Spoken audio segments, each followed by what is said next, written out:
talking about articles coming from coming in the Weekly Worker by authors, certainly on this particular subject, that know a great deal more about it than I do.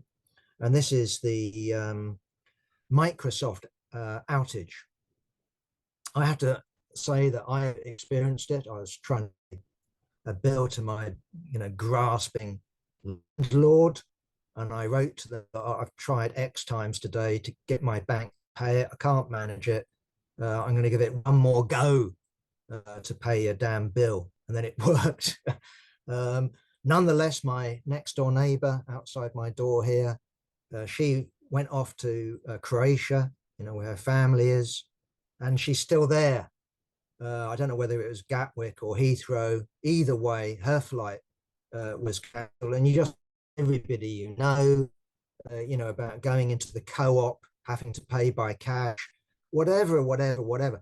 Only 8.5 million computers were affected by this, I'm told. But clearly it had a system-wide impact. So millions of people have been affected by flights. This was Britain's bigger, away day, biggest flights of the year. It's the end of school term. It's when everyone goes off to Spain, Greece, wherever the hell they go to. This was the day that they do it. So huge numbers of people were affected in Britain, let alone globally. So I just wanted to comment on the wider picture here. Now we know we know what Microsoft says, nothing to do with us. This was, what do they call it? CrowdStrike, a subsidiary company that was doing an upgrade. They didn't coordinate when they were upgrading with Microsoft. It is Microsoft, isn't it? There's no getting from it. We were using Microsoft systems. My bank was, the airports are, the supermarkets were, most people, most companies seem to use Microsoft. There is an argument, and I've certainly heard it, that that the job of socialism, for example, would simply be to come along to a company like Microsoft. There we are, we've come to power on a global scale.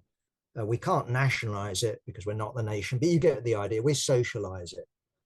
I remember coming across the argument in a similar way back in the day when the COVID pandemic started.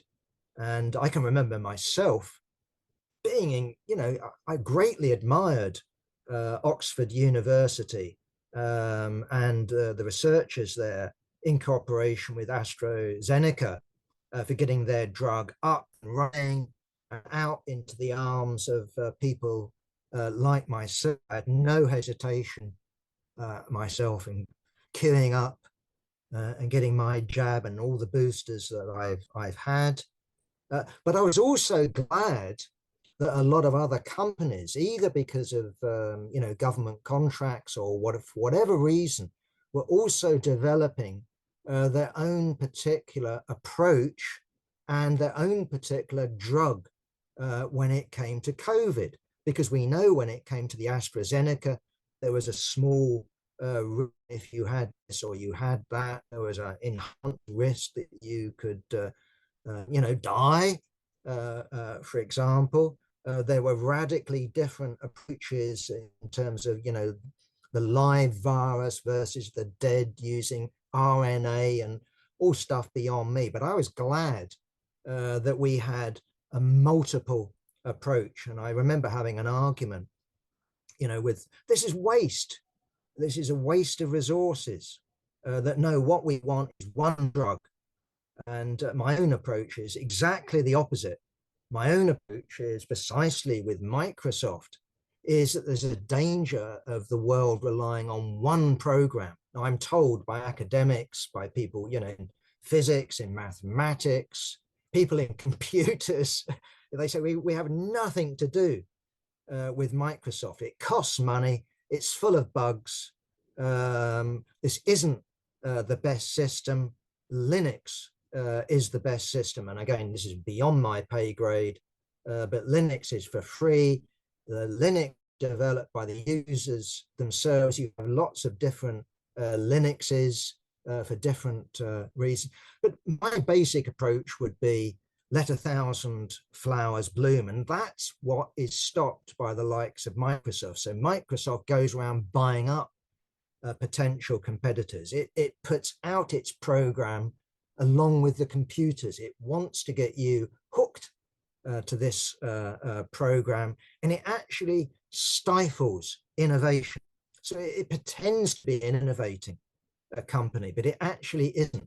And so I'd simply say this, that in terms of at least my vision of socialism, while we want compatibility here, we don't want different computer systems that can't talk to each other, that you have half the world on one system and you can't communicate with the other half of the world on another system. That no, what you want is creativity. What you want is many different approaches to solving problems. So we want loads of different enterprise looking in how you combat malaria, how you combat COVID, how you can fight cancer. We don't want nationalized or one socialized drug company that's operating in X center or whatever. No, you want many, and you want to use human creativity to come from different angles to this particular problem. So far from that being irrational, it's something that is rational and something that we should seek to encourage, and something actually that monopolization works against. So we are the champions of, to use a phrase, enterprise. I would say innovation, not the big multinationals such as Microsoft. Just one other thought, again coming at it from a very different angle, and that's just the idea that you came across, and maybe you do, on some sections of the left, talking about the law of value. And when it comes to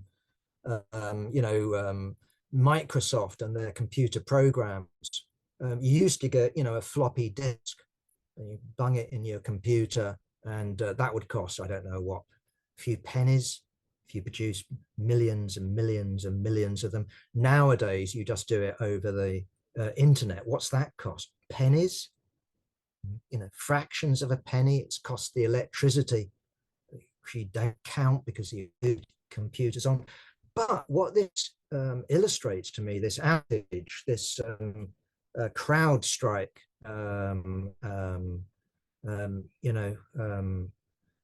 fiasco that we've seen, is actually that's not true. That we all know that when it comes to our phone devices, I thought I'd switched it off. When it comes to our phone devices, every once in a while you get update, and it takes what, half an hour, sometimes an hour to download it. When it comes to your computer, my God, my computer isn't starting in the usual way. Why? Because it's chonking, downloading some update that's either allowing the computer to deal with new possibilities in terms of games or films or whatever the hell it happens to be. Sometimes it's about guarding against malware or trojans or hacking operations of one sort or another. But the point I'm making here is, just like your water supply, your computer program is like a public utility, and it takes maintenance and repair that adds value to it, because it isn't just a question of some disembodied computer program that's being updated by another computer program. Behind the keyboard, there will be thousands of programmers that are responsible for putting in thousands of labor hours into those programs. Although these programs don't have any sort of material existence, you can't throw them up in the air, you can't weigh them. Nonetheless, when it comes to value, they most certainly do have value.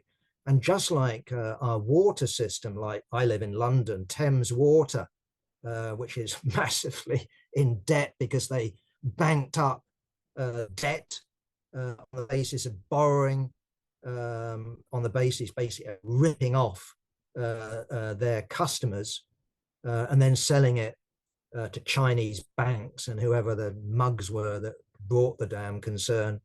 What we get in London is leaks, and what we get is polluted rivers, i.e. the River Thames, and shit coming out of drains and going in the river and going in to the seas that surround us. And of course, Thames is the worst example. It's the biggest water company in Britain, but it's by no stretch of the imagination unique.